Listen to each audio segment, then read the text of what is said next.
My name is Golnaz Ighany. I have joined BDP recently as a Director of Sustainability for Architecture. My role is working with architects and embed principles of sustainability within all our projects in different sectors and bring all our projects hopefully to roadmap of net zero carbon. I'm Tom Carr, so I'm an associate structural engineer at BDP. I've been here for about 10 years now, on and off. Very involved in the structural team here, design many buildings, and also very passionate about sustainability and low carbon design. So looking to ensure our structural designs are as low carbon as they can be as well. My first question is, in your field, what are the current problems that you cannot solve efficiently using traditional methods of design and manufacturing? I would say it's a challenge in the process of bringing our industry, embed the net zero and low carbon design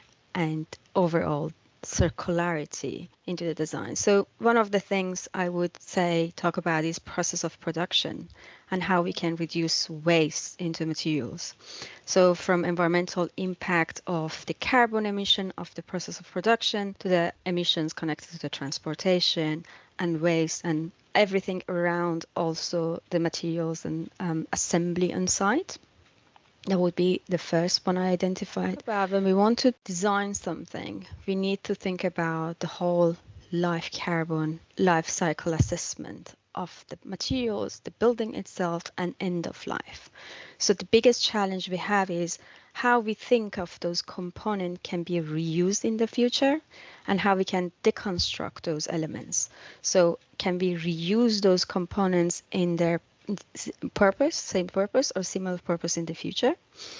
And the other thing is how we can't use the same component in the same place and the same purpose, how we can adapt that or convert that in a different place or facilitate that replacement of those components, how we can disassemble those elements within the building, how we can reconfigure later. So maybe one of the aspects we are looking at the moment is building in layers. So those layers that they can easily be disassembled and be able to demount them and reconfigure as well. At the same time, we need to have those materials that are also durable, because if we look at end of life and we want to reuse them as a material rather than thinking of them as a waste, how we can be durable and have low maintenance, that's another challenge. And if I move to the fact that perhaps having also standard modules that can be, we have them for a long time, for maybe 60 years of the life of the building, and have those standards measures that or module or modularization that they can be used somewhere else. I think the big problems the industry faces the whole carbon. We're using way too much as an industry and we need to reduce it, and cost. We all know what's going on with the cost of living and inflation at the moment. And both of those things, actually, from a structural sort of point of view, mean we should be using less stuff. And how we use less stuff is a really interesting challenge for us. So things like efficiency of beams. Beams are often over-designed because you're having to specify standard sections. So in the UK, we have something called the Blue Book, which are sort of all the standard beam sizes, if you like, and they're the most cost-effective way to produce a beam. But when you design a building, you'll often be specifying that beam, in multiple locations, and actually it's not the most it's not efficient in every single location, so there's waste there. There's also the way beams work, so typically those sections are the same all the way along, but when you look at sort of the shear profile or the moment profile along a beam, actually you may find you need more material in the middle rather than at the ends, or vice versa, but it's very expensive to manufacture beams in that way. So being able to produce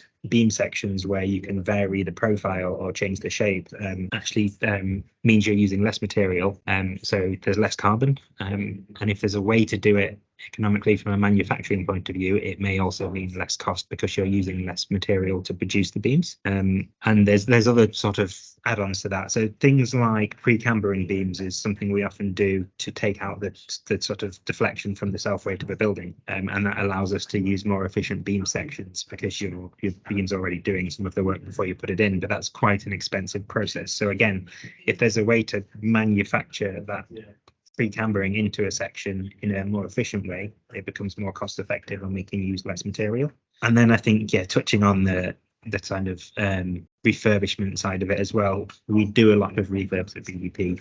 We go in and we assess existing buildings and we work out how to adapt them. It's often quite hard to adapt existing structural sections if you're restricted to very standardized components, whereas if you have more flexibility in what you can manufacture and making bespoke shapes and things, you could look at potentially strengthening connections far more efficiently or strengthening beam sections far more efficiently than we currently do. So again, it becomes more cost effective and lower carbon to do.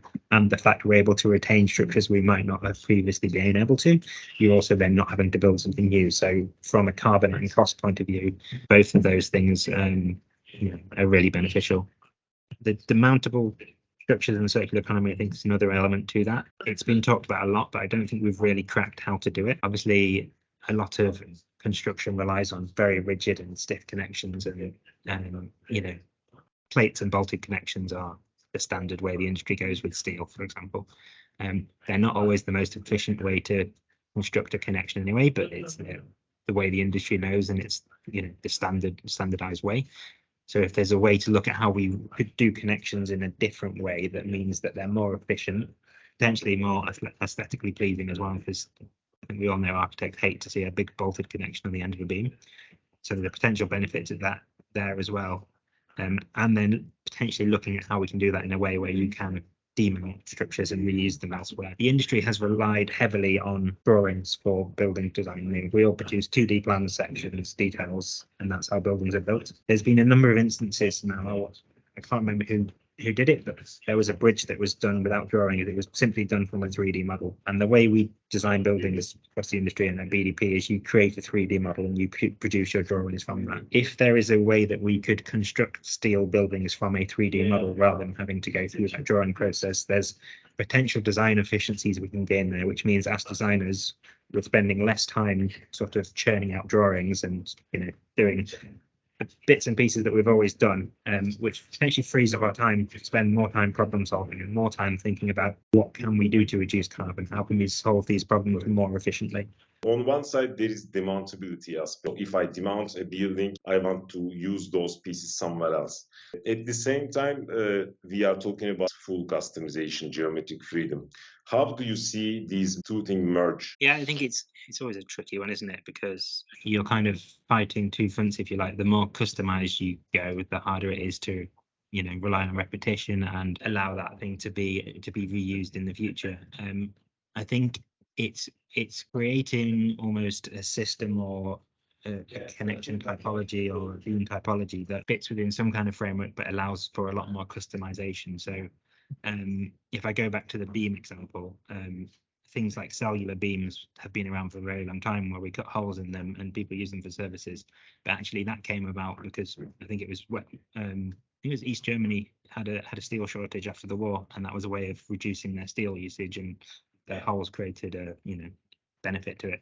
But actually being able to create openings in any shape, format you like, whilst relying on the beam, you almost look at what's the most efficient profile of the beam and you can cast those openings in, and in doing that you can still create an end section of that beam that allows you to connect to something. So you have a standard beam end, but you're reducing the steel along the section. And then it's looking at what those connections might look like. I have no idea what they would look like if you had full geometric freedom, as you touched on.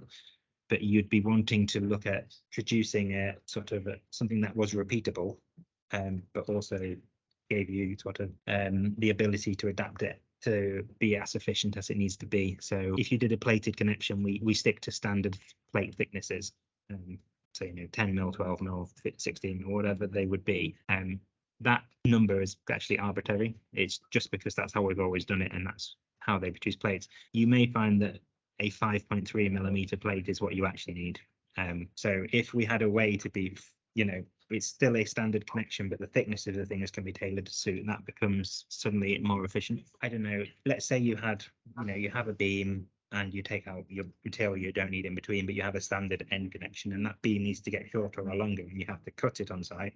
You could then just manufacture the new end piece and attach that to the beam, and then you're suddenly able to reconnect it. But then there's also, it's very all well and good talking about what we would do in the future if we were able to create this system and roll it out and every building in the world was built like this. But actually, to sort of meet the climate targets we have, we need to be reusing a lot of the existing building stuff we have and adapting that. And one of the big problems we have is you often open up a building and you only have limited information, so you're responding to what you find on site very quickly, and so a lot of solutions are over engineered because you need to build in that uncertainty so that what we're designing for can deal with maybe there's not as many bolts as we thought, maybe the loads are heavier than we thought, maybe the building configuration isn't what we expected. But if we had a way to actually print exactly what we needed once we'd uncovered a connection there on site, you could literally be designing for what you have rather than for what you think you have, and adding 20% to make sure that you have a bit of spare capacity built in just in case there are problems. I totally agree with Tom. So I see that in two different parts of the construction or the structure. I would say one is the standard modules, and I think we need to concentrate on how we can minimize the waste and how we can minimize the weight of that. And as Tom said, perhaps the industry and fabrication has been doing the same way, rather than reflecting as much as actually you don't need that much materials, and that goes back to our problem of the circular economy and the fact that we have to reduce waste, and so less materials is always better.